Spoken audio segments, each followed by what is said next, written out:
الحمد لله رب العالمين والعاقبة للمتقين والصلاة والسلام على خاتم الأنبياء والمرسلين وعلى آله وصحبه أجمعين أما بعد رب يسر ولا تعسر وتمم بالخير سبحان الله وبحمده سبحان الله العظيم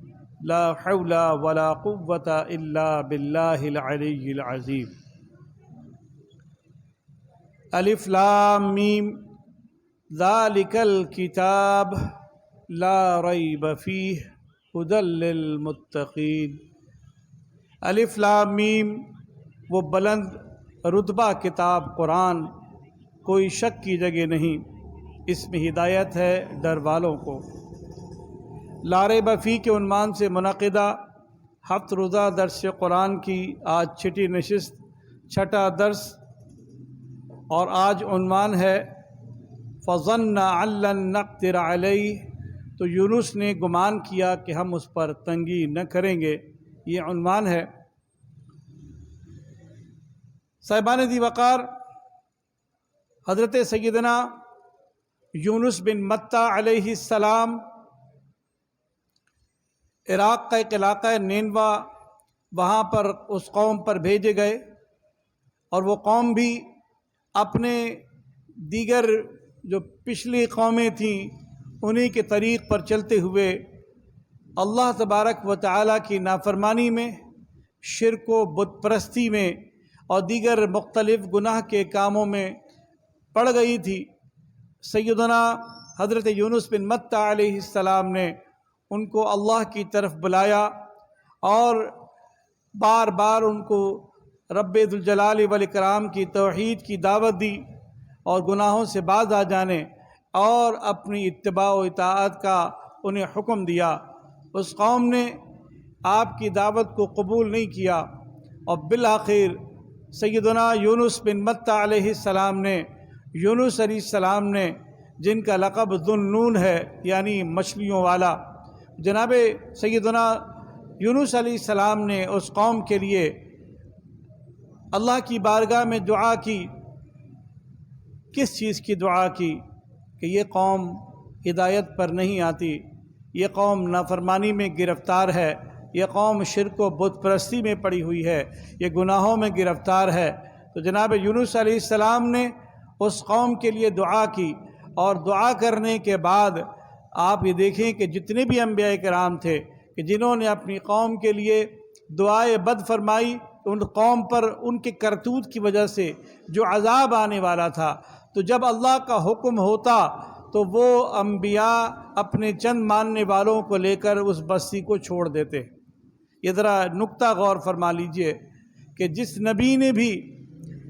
اللہ تبارک و تعالیٰ سے نافرمان قوم پر ان کے کرتوت، ان کے کوتک کی وجہ سے جب عذاب کی دعا کی، جو کہ وہ خود طلب کرتے تھے کہ اگر ہم غلط ہیں تو ہمارے لیے دعا کرو کہ اللہ عذاب بھیج دے، تو وہ عذاب کی جب ان کے لیے دعا کی گئی تو ان انبیاء کرام کو اللہ تبارک و تعالیٰ نے جب وہ عذاب کے آثار نمودار ہو گئے یا اس سے قبل حکم دیا کہ آپ اپنے ماننے والوں کو لے کر نکل جائیے۔ تو یہ ایک دستور تھا کہ عذاب کی جو دعا کی جاتی، اور وہ دعا انبیاء کو یقین کامل ہوتا کہ اللہ اسے قبول فرمائے گا۔ حدیث مبارک میں ارشاد ہوا، رسول اللہ صلی اللہ علیہ وسلم نے ارشاد فرمایا، جس کا خلاصہ یہ ہے کہ ہر نبی کو ایک دعا دی گئی جسے لازمی قبول ہونا ہے، اور سب نبی نے وہ دعا کر لی، میں نے اسے بچا رکھا ہے کہ قیامت کے دن اللہ کی بارگاہ میں عرض کروں گا، اور اپنے جس کا خلاصہ یہ ہے کہ ہم اپنے گنہگاروں کے لیے امتی جو ہیں ان کے بخشش کی شفاعت کریں گے، دعا کریں گے، سفارش کریں گے۔ تو حضرت یونس علیہ السلام نے حسب روایت یہ دعا کی، اور اس کے بعد صرف انتظار نہیں کیا کہ کب اللہ کا حکم آئے کہ آپ بستی کو چھوڑیں، آپ نے وہ بستی چھوڑی اور چھوڑ کر باہر چلے گئے۔ بس فرق جو ہے وہ نوٹ فرما لیجئے کہ جناب یونس علیہ السلام نے حسب روایت دعا فرمائی، اور انہیں یقین کامل ہے کہ اللہ تبارک و تعالیٰ اس دعا کو لازماً قبول فرمائے گا، تو عذاب کے اثرات نمودار ہونے سے قبل ہی، اللہ کے حکم ہجرت سے قبل ہی یونس علیہ السلام نے اس بستی کو چھوڑ دیا اور چھوڑ کر ساحل پر آئے، اور آنے کے بعد ایک کشتی پر سوار ہو گئے۔ وہ کشتی طوفان میں گر گئی، یہاں تک کہ وہ جو اس دور کے دستور کے مطابق جو لوگ تھے انہوں نے مشورہ کیا کہ آخر یہ طوفان کیوں آ رہا، تو انہوں نے اپنے اپنے سامان کو جو بھاری ہوتا اسے سمندر بدھ کرتے رہتے، جو ہے ڈالتے رہتے کہ شاید کشتی ہلکی ہو جائے اور پار لگ جائے، لیکن پھر بھی وہ کشتی پار نہ لگی۔ تو پھر ان لوگوں نے مشورہ کیا، لگتا ہے کہ کوئی ایسا غلام ہے جو غلام آب خیب بھاگ کر آ گیا، اپنے آقا سے بھاگا ہوا غلام ہے، لہذا اب اس غلام کو اس سمندر میں ڈالنا پڑے گا، تب جا کر ہم طوفان سے نکل پائیں گے۔ لیکن اب یہ کیسے یقین ہو کہ وہ کون سا غلام ہے کہ جو بھاگ کر آیا؟ تو اس وقت لوگوں نے قرآن دادی کی، تو قرآن دادی میں جناب یونس علیہ السلام کا نام نکل آیا۔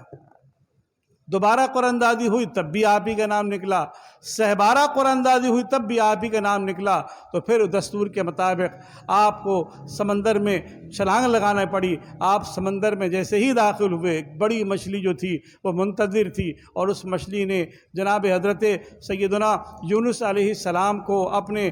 پیٹ میں لیا اور نگل لیا، اور جب نگل لیا تو آپ کشتی میں سے نکل کر مچھلی کے پیٹ میں آئے۔ رات کا وقت ہے، سمندر کی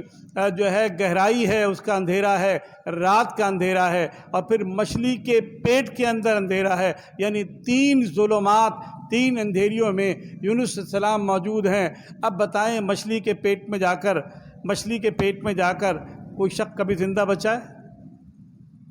یونس علیہ السلام مچھلی کے پیٹ میں ہیں، زندہ بھی ہیں۔ اس وقت آپ نے اللہ تبارک و تعالی نے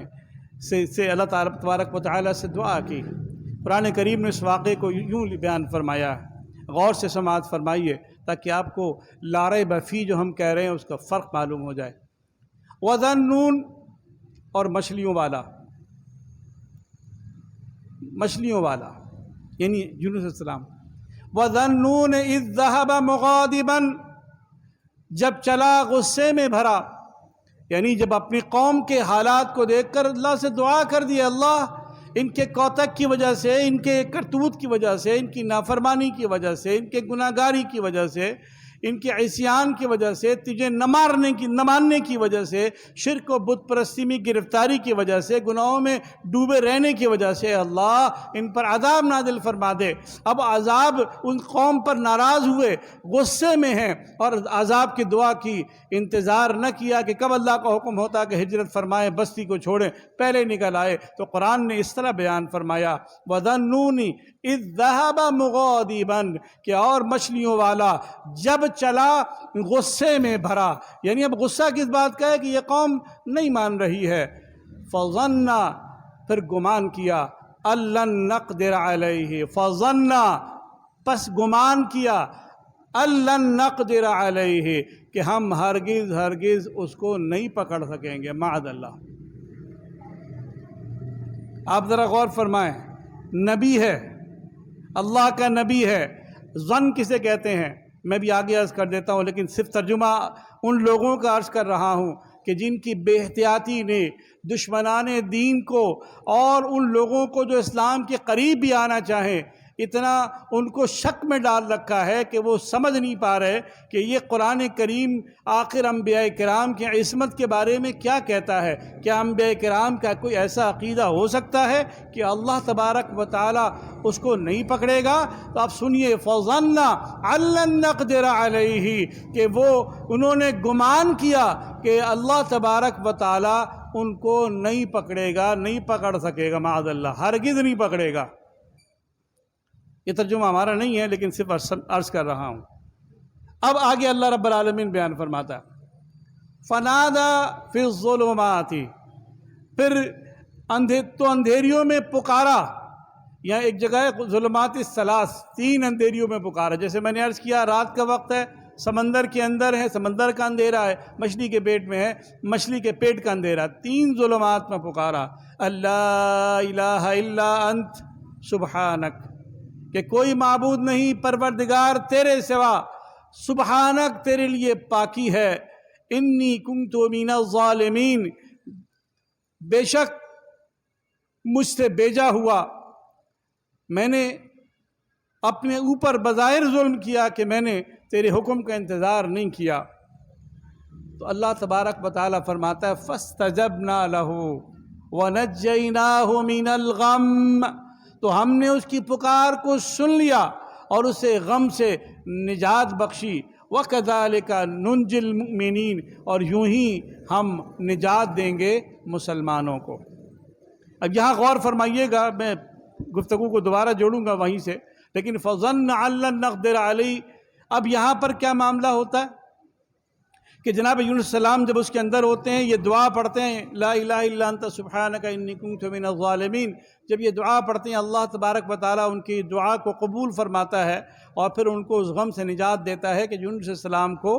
کہ جو ہے وہ مچھلی کنارے پر لاتی ہے، اور لانے کے بعد وہ ساحل پر آپ کو جو ہے وہ اگل دیتی ہے۔ آپ زندہ ہی ہوتے ہیں، موت آپ کو نہیں آئی ہوتی، لیکن آپ کا جسم انتہائی کمزور ہو چکا ہوتا ہے، کھال بہت نرم و نازک ہو چکی ہوتی ہے۔ پھر اللہ تبارک و تعالیٰ، بعض روایت میں ہے کہ اللہ تبارک و تعالیٰ اسی وقت آپ کے لیے لوکی یعنی کدو کا جو ہے کہ بیل اگاتا ہے، وہ اسے بڑا کر دیتا ہے، کدو کو پیدا کرتا ہے، اور پھر آپ کو اس پھل کو کھانے کا حکم دیا جاتا ہے، آپ وہ پھل کھاتے ہیں۔ امی جان عائشہ صدیقہ طیبہ طاہرہ ذاکرہ عابدہ زاہدہ فقیہہ رضی اللہ تعالی عنہا سے روایت ہے کہ آپ صلی اللہ علیہ وسلم سے انہوں نے بیان کیا کہ حضور اکرم صلی اللہ علیہ وسلم کے فرمان کے مطابق لوکی میں 14 بیماریوں سے شفا ہے۔ لوکی میں، اس لیے ہمارے علماء لوکی شریف کہتے ہیں اسے، لوکی شریف 14 حضور کو اتنی پسند تھی کہ آپ جب بھی بکری کا گوشت جو ہے پکواتے تو دستی کو پسند فرماتے، اور اس کے اندر پتلا شوربہ ہوتا اور اس شوربے میں لوکی شریف ڈلی ہوتی۔ حضرت سیدنا انس بن مالک رضی اللہ تعالیٰ عنہ کی روایت ہے کہ ہمارے والد گرامی نے سرکار دو جہاں صلی اللہ علیہ وسلم کی دعوت کی تو سرکار تشریف لائے، اور جب دسترخوان کو بچھایا گیا تو حضور اکرم صلی اللہ علیہ وسلم کے سامنے جو سالن رکھا گیا وہ لوکی گوشت کا ہی سالن تھا، تو سرکار اس میں سے چن چن کر لوکی تناول فرماتے۔ آپ کہتے ہیں کہ میں بھی جو ہے سرکار کو لوکی شریف پیش کرتا۔ الحمدللہ تمام علماء کو میں نے اپنے مرشد گرامی کو دیکھا کہ قیمہ بنائیں، وہ خود بھی بناتے تھے، ہمارے لیے رات میں شب بیداری میں بنایا کرتے تھے، تو اپنے ہاتھوں سے وہ قیمہ لے کر بھی آتے، گوشت لے کر آتے، اور اس کے ساتھ ساتھ جو ہے لوکی شریف لے کر آتے، پھر اسے کاٹتے اور پھر سالن بناتے، اور بہت ہی شاندار ان کے ہاتھ کا۔ حضرت علامہ قاری غلام رسول کشمیری رحمہ اللہ کہ جو حضرت مفتی اعظم ہند رحمہ اللہ کے خلیفہ ہیں، تو وہ ہمارے مرشد گرامی وہ خود اپنے ہاتھوں سے بنا کر ہمیں کھلایا کرتے تھے۔ شب بیداری ہوتی تھی جمعرات کو، تو شب بیداری کے اندر وہ بناتے اور کھلاتے تھے۔ تو کہنے کا مقصد یہ ہے کہ وہ لوکی شریف اتنی پسند ہے علماء کو۔ بعض علماء نے کہا کہ اگر کوئی شخص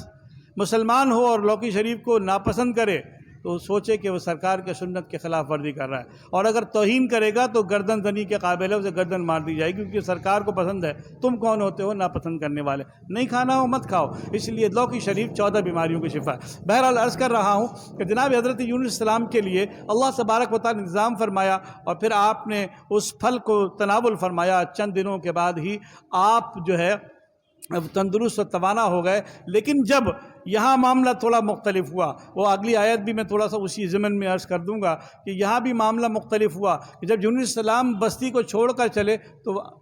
اثرات نمودار ہو گئے عذاب کے، کہ اب عذاب آیا، تب عذاب آیا۔ تو جو بادشاہ تھا اور باقی جو قوم سردار تھے، دوسرے لوگ تھے، وہ سمجھ گئے کہ جناب یونس السلام سچے نبی ہیں، اور اب جو ہے یہ ان کی دعا قبول ہو گئی، عذاب کے اثرات نمودار ہو گئے۔ تو سردار نے، جو بادشاہ تھا یا وہ جو قوم تھی، انہوں نے فوراً فیصلہ کیا کہ اب ہمیں اللہ کی بارگاہ میں سچی توبہ کرنی ہے۔ تو ایک تو اس نے کام یہ کیا کہ پوری بستی کو حکم دیا کہ سب لوگ ٹاٹ کا لباس پہن کر آ جائیں، ننگے سر ہو کر آئیں، اور صحرا میں جا کر گریہ وزاری کرنے لگے، اللہ سے معافی مانگنے لگے۔ اور کچھ لوگوں کو مقرر کیا کہ وہ جائیں اور جا کر جناب یونس السلام کو تلاش کریں کہ ان کی دعا سے ہی یہ عذاب ٹالا جائے گا۔ ایک طرف تو مان نہیں رہے تھے، اب جب عذاب کو دیکھا تو ان کو یقین آیا کہ عذاب آنا ہے، تو انہوں نے اس کی معافی مانگی اور ساتھ میں کچھ جوانوں کو بھیجا کہ تلاش کرو اور لاؤ، کہ یقین یہ ہے کہ جب وہ دعا کریں گے تو اللہ عذاب کو واپس پلٹا دے گا۔ عزیزان من، وہ ڈھونڈتے ہوئے جب یونس السلام کے پاس پہنچے تو آپ کو لے کر جب چلے، اللہ کی بارگاہ میں دعا کی، اللہ نے عذاب کو دور فرمایا، وہ قوم راہ راست پر آ گئی۔ تو جب وہ قوم راہ راست پر آ گئی، روایت میں آتا ہے کہ اللہ تبارک و تعالیٰ نے کسی بھی قوم پر عذاب بھیجا، وہ عذاب آ کر رہا، سوائے یونس علیہ السلام کی قوم کے، کہ واحد قوم ہے کہ جن پر عذاب آیا، اثرات نمودار ہو گئے، لیکن اللہ نے ان کو دوبارہ ڈال دیا۔ اب اس پورے واقعے کے اندر اگر آپ غور کریں تو مجھے بتائیں، کیا نبی کا یہ عقیدہ ہو سکتا ہے کہ اللہ اس کو پکڑ نہیں سکے گا؟ یہ گمان کیسا گمان ہے؟ عزیزان من، اگلی آیت سماعت فرمائیے۔ یہ سورہ انبیاء کی آیت نمبر 87 اور 88 تھی جو میں نے عرض کی۔ اب سورہ یوسف کی آیت نمبر 110 ہے، یہ ذرا دوسرا مسئلہ ہے لیکن اس سے کنیکٹڈ سمجھ لیجئے۔ حتی اذا استیأس الرسل وظنوا انہم قد کذبوا جاءہم نصرنا فنجی من نشاء ولا يرد بأسنا عن القوم المجرمین۔ انبیاء کرام کے بیان ہو رہا ہے، تفصیلی گفتگو چل رہی ہے۔ رب العالمین بیان فرماتا ہے کہ جب انبیاء کرام ان قوموں کو، یہ انبیاء رسول کی بات ہو، یعنی سارے جتنے بھی رسول تھے حضور پاک صلی اللہ علیہ وسلم کے علاوہ، کہ جنہوں نے اپنی قوم کے لیے دعائے بد فرمائی کہ اس قوم پر عذاب آ جائے، کیونکہ وہ قوم نافرمان تھی، وہ کہتی تھی کہ اگر آپ سچے ہو تو ہم پر عذاب نازل کرو۔ بلکہ آپ کو یاد ہو کہ جب ابو جہل جو ہے کعبۃ اللہ کے پردے کو پکڑ کر، بدبخت جو فرعون امت ہے، وہ یہ دعا کر رہا ہے کہ اے اللہ اگر محمد صلی اللہ علیہ وسلم سچے ہیں تو ہم پر آسمان سے پتھروں کی بارش برسا دے، یا ہمارے لیے زمین کو اس طرح کر دے کہ ہم اس میں دھس جائیں۔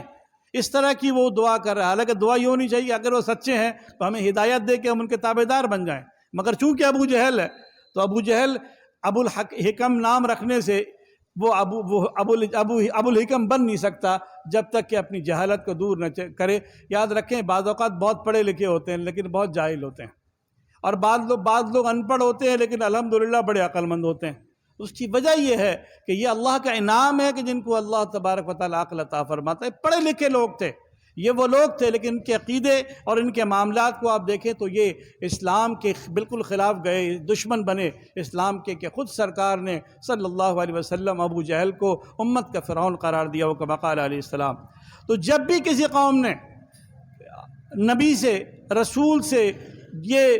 تکرار کیا کہ ہم پر عذاب نازل ہو، تو یا کوئی نشانی ایسی دے دیں کہ جس کو دیکھ کر ایمان لائیں، لیکن جب ان کو کہا گیا یہ نشانی، یہ آیت تم پر آ جائے تو تم پر لازم ہے کہ تم ان کو مانو گے، لیکن اگر انہوں نے نہیں مانا تو پھر ان کو عذاب کی دھمکی دی گئی کہ تم پر عذاب نازل کیا جائے گا۔ صاحبان ذی وقار، تو وہ ان پر عذاب جو ہے وہ نازل کیا جائے گا، تو نازل کیا گیا، لیکن ہوتا یہ کہ کبھی کبھی عذاب کے آنے میں تاخیر ہو جاتی، عذاب کے آنے میں تاخیر ہوتی، تو وہ نبی سے ٹھٹا کرتے، نبی سے مذاق کرتے، نبی سے تمسخر نبی کا اڑاتے کہ تم نے تو کہا تھا کہ ہم پر عذاب آئے گا، یہ تو کوئی عذاب نہیں آ رہا۔ بلکہ بعض قوم کا حال یہ تھا کہ جب انہوں نے دیکھا کہ کالے بادل آ رہے ہیں تو بجائے اللہ سے خوف کھانے کے کہنے لگے واہ واہ یہ تو زبردست بادل ہیں، یہ تو بڑی بارش برسائیں گے، ہمارے جو ہے پانی کے ذخیرے بڑھ جائیں گے، اور یوں ہماری کھیتیاں بڑھ جائیں گی اور بڑا جناب علی ہمیں فائدہ ہوگا۔ مگر وہ جو کالے بادل تھے وہ عذاب کے بادل تھے۔ تو لوگوں کی عقل ایسی ہوتی ہے۔ اب رب العالمین نے اس کو ذکر فرمایا ہے کہ انبیاء کرام علیہ السلام نے جب دعا فرمائی، حتی اذا استیأس الرسل، یہاں تک کہ جب رسول، اب یہ ترجمہ لوگوں نے کیا ہے، یہاں تک کہ جب رسول مایوس ہو گئے، معاذ اللہ، ایک مسلمان مایوس نہیں ہوتا تو نبی کیسے مایوس ہو جائے گا؟ جبکہ حضور پاک کا فرمان دیشان کیا ہے کہ ہر نبی کو دعا دی گئی، اور اس نبی نے دعا مانگی وہ لازمی قبول ہونی ہے، تو جب عذاب کی دعا کی تو وہ دعا تو قبول ہونی تھی، تو اب کیا نبی مایوس ہو جائے گا؟ حتی اذا استیأس الرسل، یہاں تک کہ انبیاء معاذ اللہ مایوس ہو گئے، وظنوا انہم قد کذبوا، معاذ اللہ بعضوں کے ترجمے اتنے خطرناک ہیں کہ انہوں نے یہ گمان کیا کہ ان کے ساتھ جھوٹ کہا گیا، جھوٹا وعدہ کیا گیا۔ ایک طرف نبی کو کہا جا رہا ہے کہ وہ مایوس ہو گئے کیونکہ عذاب کی کوئی امید ہی نہیں ہے، ہم نے دعا کی کہ عذاب آئے گا، بظاہر عذاب کے اثرات نظر نہیں آ رہے، اور جب نظر نہیں آ رہے تو پھر کیا مسئلہ ہو رہا ہے؟ وہ یہ سمجھ رہے ہیں کہ جناب انبیاء کرام مایوس ہو گئے۔ کیا انبیاء کرام مایوس ہو سکتے ہیں؟ وَظَنُّوا أَنَّهُمْ قَدْ كُذِبُوا، اور یہ گمان کیا کہ ان کے ساتھ جھوٹا وعدہ کیا گیا، معاذ اللہ جھوٹا وعدہ فرمائے گا۔ آپ سوچیں کہ یہ کون لوگ ہیں کہ جن کے تراجم کے اندر، جن کے قرآن کے ترجموں کے اندر اس قسم کے معاملات ہیں۔ صاحبان دی وقار، تو اللہ تبارک و تعالیٰ فرماتا ہے جاءہم نصرنا، پھر اسی وقت ہماری مدد آئی، فنجی من نشاء، تو جسے ہم نے چاہا بچا لیا گیا، ولا یرد بأسنا عن القوم المجرمین، اور ہمارا عذاب مجرم لوگوں سے پھیرا نہیں جاتا۔ آئیے قرآن کریم کی ایک آیت جو ہے بڑی مشہور ہے، سورہ حجرات کی آیت ہے۔ اللہ تبارک و تعالیٰ کیا فرماتا ہے؟ یا ایھا الذین آمنوا اجتنبوا کثیرا من الظن، اے ایمان والو بہت گمانوں سے بچو، ان بعد الظن اثم، کہ بعد گمان جو ہے وہ گناہ ہوتے ہیں۔ اب وہ گمان جو آپ اپنے مسلمان بھائی کے میں بدگمانی کرتے ہیں، وہ گمان حرام ہو سکتا ہے، وہ جو ہے وہ آپ کے لیے گناہ ہو سکتا ہے، لیکن اگر کوئی شخص یہ عقیدہ رکھے کہ اللہ کے بارے میں بدگمانی کرتا ہے تو وہ کفر ہوتا ہے۔ تو آپ سوچیں، کیا انبیاء کرام علیہم السلام، کیا جناب ذوالنون علیہ السلام یعنی یونس علیہ السلام، کیا یہ عقیدہ رکھ سکتے ہیں کہ اللہ تبارک و تعالی جو ہے وہ جو ہے ان کے بارے میں بدگمانی کر سکتے ہیں کہ اللہ تبارک و تعالی ان کو پکڑ نہیں سکتا، یا اللہ تبارک و تعالی سے وہ مایوس ہو جائیں، یا اللہ تبارک و تعالی نے معاذ اللہ ان سے جھوٹا وعدہ کیا ہے؟ یاد رکھیں کہ جب اللہ کریم ایک عام مسلمان کو، ایمان والے کو حکم دیتا ہے، اے ایمان والو اجتنبوا کثیرا من الظن ان بعد الظن اثم، اے ایمان والو بہت گمانوں سے بچو کہ بہت گناہ ہوتے ہیں، تو جب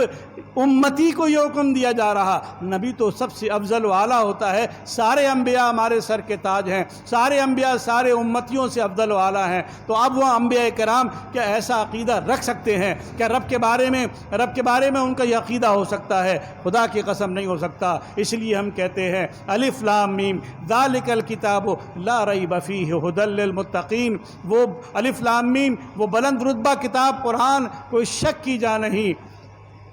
ہدایت ہے اس میں ڈر والوں کے لیے۔ تو اب کوئی فرق کیسے ہوگا، تضاد کیسے ہوگا؟ اسی وقت ہو رہا ہے جب اس کے ترجمے کے اندر گڑبڑ ہو رہی ہے۔ اب آئیے میں آپ کے خدمت میں عرض کرتا ہوں، ذرا سینیریو کو، اس ماحول کو دوبارہ لے کر آئیے کہ جناب ذوالنون علیہ السلام نے اللہ سے دعا کی، اور دعا کرنے کے بعد وحی الہی کا ان کا جو ہے انتظار نہ کیا اور بستی کو چھوڑ کر باہر آئے۔ دستور یہی تھا کہ لازماً عذاب آنا ہے اور بستی کو چھوڑا جانا ہے، نبی اور ایمان والوں کو لے کر جو ہے باہر نکل جانا ہے۔ بس آپ نے یہ گمان کیا، بدگمانی نہیں کی، فظن، آپ نے گمان کیا لن نقدر علیہ، کہ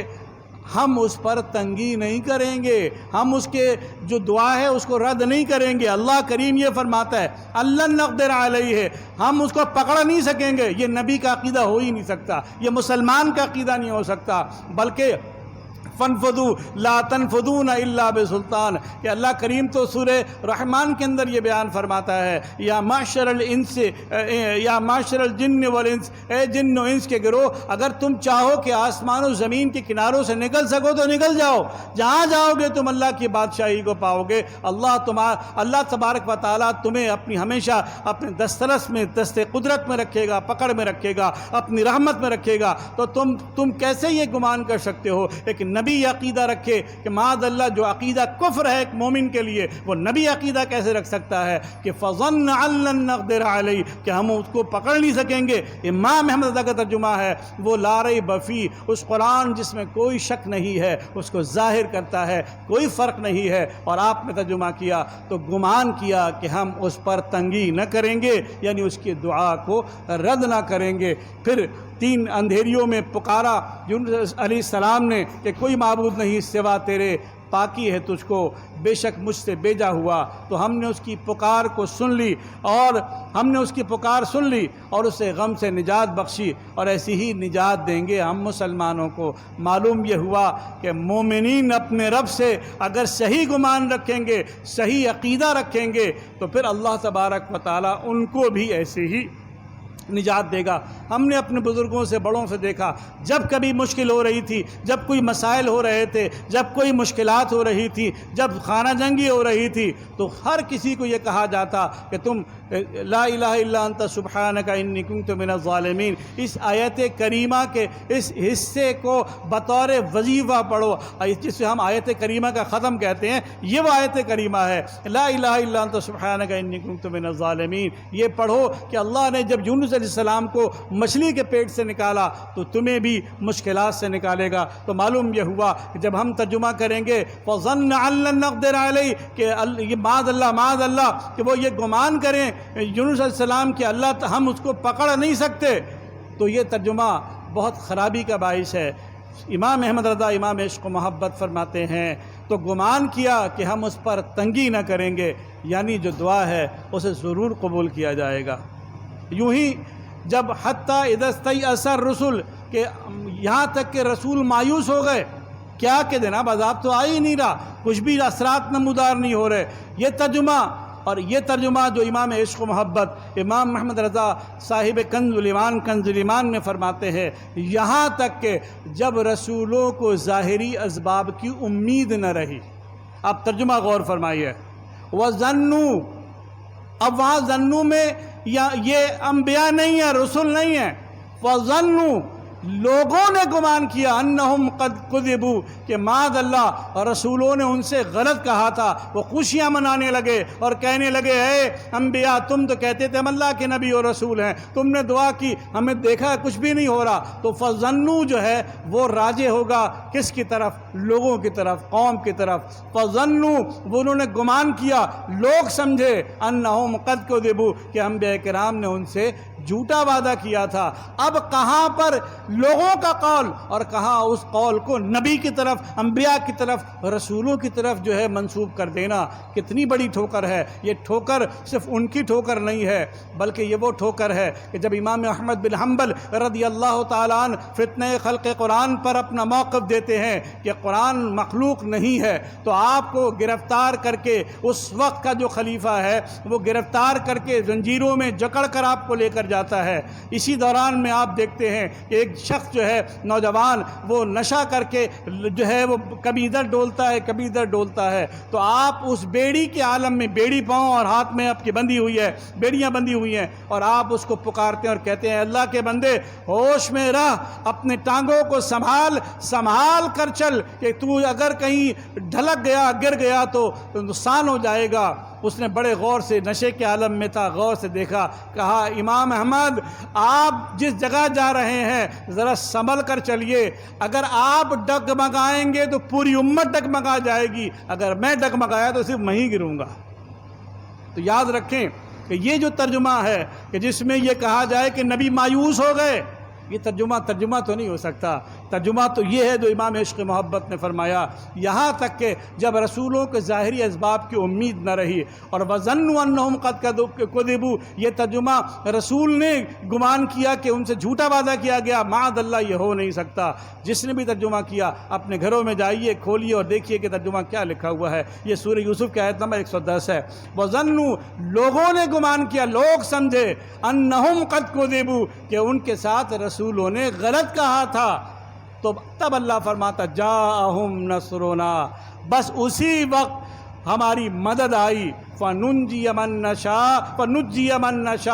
تو پھر جب مدد آئی یعنی ہم نے وہ عذاب نادل فرما دیا اور صرف اس میں سے ان کو بچایا جن کو ہم نے چاہا، یعنی نبی اور نبی کے متبعین کو بچایا گیا اور کسی کو نہیں بچایا گیا۔ وَلَا يُرَدُّ بَأْسُنَا عَنِ الْقَوْمِ الْمُجْرِمِينَ اور ہمارا عذاب مجرم لوگوں سے پھیرا نہیں جاتا۔ قرآن کی آیت بالکل واضح ہے، لا ریب فیہ ہے، وضاحت کر رہی ہے کہ جو وعدہ کیا گیا، جو عذاب کی دعا کی گئی وہ لازمی ہونا ہے۔ ہمارا عذاب مجرم لوگوں سے پھیرا نہیں جاتا۔ تو پھر سوال یہ ہے کہ انبیاء کی طرف یہ کیسا سوء ظن ہے، یہ کیسا عقیدہ رکھا جا رہا ہے، یہ کیسے تعبیر کی جا رہی ہے کہ معاذ اللہ وہ مایوس ہو جائیں، وہ اللہ کے بارے میں بدگمانی کریں۔ یاد رکھیں مومن بھی اگر اللہ کے بارے میں کوئی بدگمانی رکھتا ہے وہ کفر ہوتا ہے، تو نبی تو یہ کام کر ہی نہیں سکتا، نبی تو یوں ہی معصوم ہوتا ہے۔ ذالک الکتاب لا ریب فیہ ھدی للمتقین۔ عزیزان من، الف لام میم، یہ جو بلند رتبہ کتاب ہے یہ قرآن، اس میں کوئی شک نہیں، یہ ہدایت ہے ڈر والوں کے لیے۔ اللہ کریم ہدایت لینے کی توفیق عطا فرمائے۔ اور یہ ہدایت کب ملے گی؟ کہ جب آپ وہ کوثر و تسنیم سے دھلا ہوا ترجمہ پڑھیں گے، آپ وہ ترجمہ جو قرآن و سنت مشیت الہی کے مطابق کیا جائے گا، عشق میں ڈوب کر کیا جائے گا، جس کے اندر ادب الوہیت برقرار رکھا جائے گا اور عصمت انبیاء کا پاس رکھا جائے گا، وہ ترجمہ آپ کو ہدایت دے گا۔ کیونکہ ہم عربی دان نہیں ہیں، ہم ترجمہ پڑھتے ہیں، تو ترجمہ وہ پڑھنا ہے کہ جس سے ہمارا عقیدہ ستھرا ہو، جس سے ہمارے قرآن فہمی اچھی ہو۔ اللہ تبارک و تعالیٰ آپ پر، مجھ پر، ہم سب پر رحمت فرمائے۔ وآخر دعوانا ان الحمد للہ رب العالمین۔